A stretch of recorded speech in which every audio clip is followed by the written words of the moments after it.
to be apples to apples there. 16 3/4.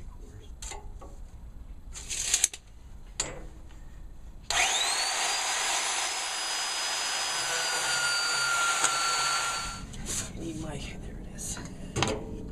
Down it is, down it.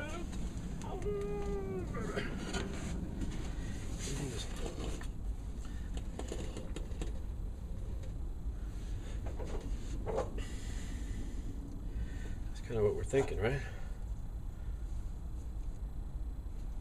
Oh, we pulled away in, that's why. It can't be that low. Oh wait. So I was thinking I had angle issues, right? Because it wouldn't go down below that angle there to line up with the pulley if I use what's considered a stock belt. I'm assuming that's a stock belt. But all I have to do is slide this shaft forward and it'll go all the way down there. I would think there would be a stop on there, but it's all the way, it allows it to come all the way through.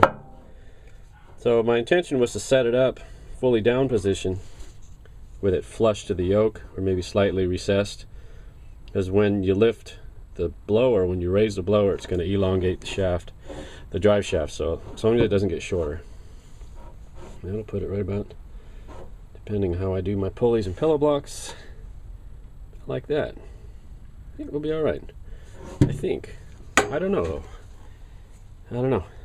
At least I did check and make sure that the pulley would be turning in the correct direction. This, when you're looking at it this way, this spins like this. When you're looking at this way, this needs to spin this way. Yeah. So that's that was half my concern. Everything else will work their way out. It's funny how things work, how I never throw anything away, and well, I just never throw anything away because I'm just squirrely like that.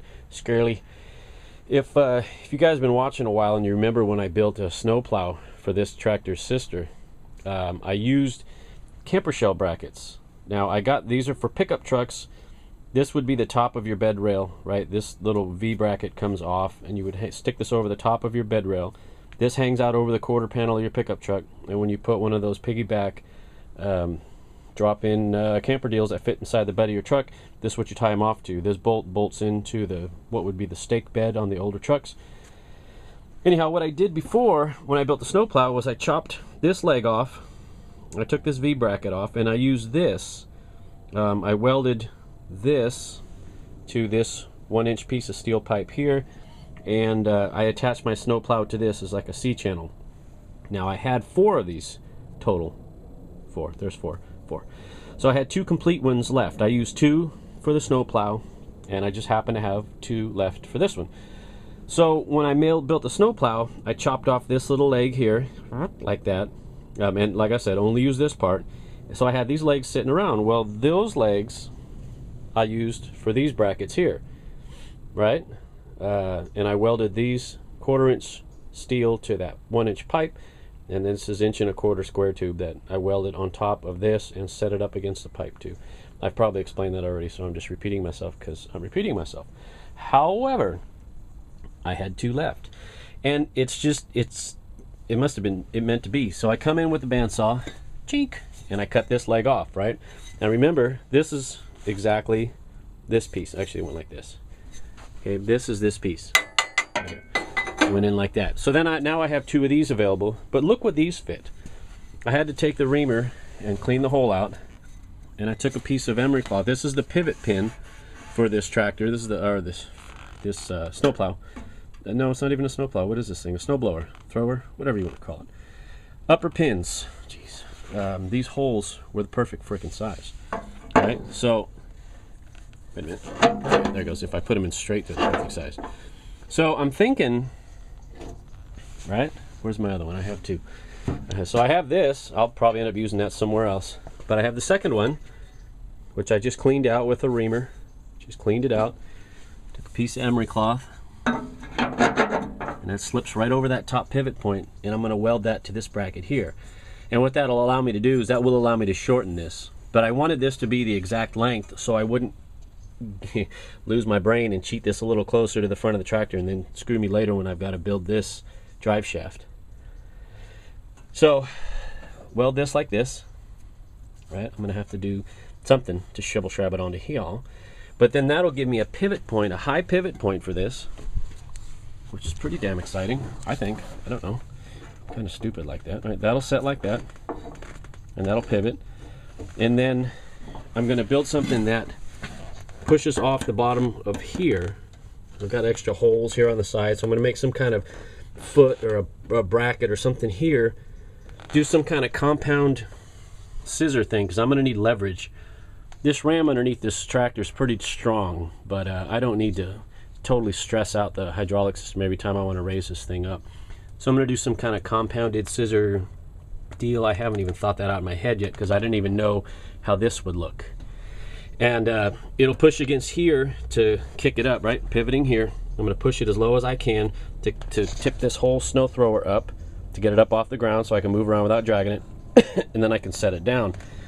Now, wherever it contacts here with the ramrod back to the thing, to the hydraulic cylinder, it won't be pinned on there hard, right? I want this thing to be able to float, so where this can tip up if I were to go up a grade or get on some grass or something, so it wouldn't auger into the ground because it's fixed to this whole plane. I need this to be able to pivot. So I think, as crazy as it may be, I think I may be a-okay.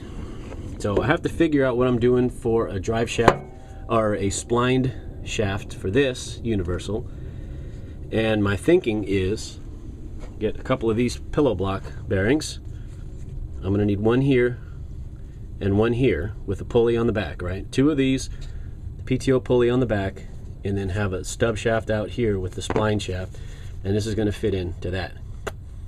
So this, everything pulley forward will be attached to the bracket. So when I disassociate it from the tractor, all I have to do is pull the belt off, which I would have to do anyway. Pull the belt off the lower pulley, and then pull these two pins, and the whole thing will come forward and disconnect from the tractor. I think. I've got about 20 minutes before I have to go. So I've only got a couple hours into this at this point. Seemed to me I spent more time scratching my head just trying to figure things out than actually building, but this is pretty neat. I'm digging this. Put a little fluid film on there so that won't rust. That hole was already drilled, perfect size, because I mean, let's be honest, that would have been a pain in the neck to drill through. And it should be strong enough. Should be strong enough. I'm going to do some cross bracing here, since now I know the angle of the drive shaft, which I don't think is too bad. I could raise it up a little bit. I'm going to see. I could raise it up, bring this pulley up, which will lessen the angle of the drive shaft, which I like better. To me, the straighter it is, the less chance you have of vibration, but I'm going to bring it up as high as I can, just get a shorter belt. That's easy enough. And then I'm going to use the scrap pieces of the 1 1/4 and do a little X factor there. Do one like that, a little shib-shab like that, and come in with another piece like that. Come in with this piece like that, you know, so we got a little X going on the top there. You know what I mean? Know what I mean? Little X. And that ought to give me good lateral support. And then however I'm going to build the bottom, I haven't figured that out yet, but that's okay. That's okay. I'm going to see if I can get these attached before I completely get yelled at for being out here, because we got to get. So I'll be right back. Let's see how far we can go.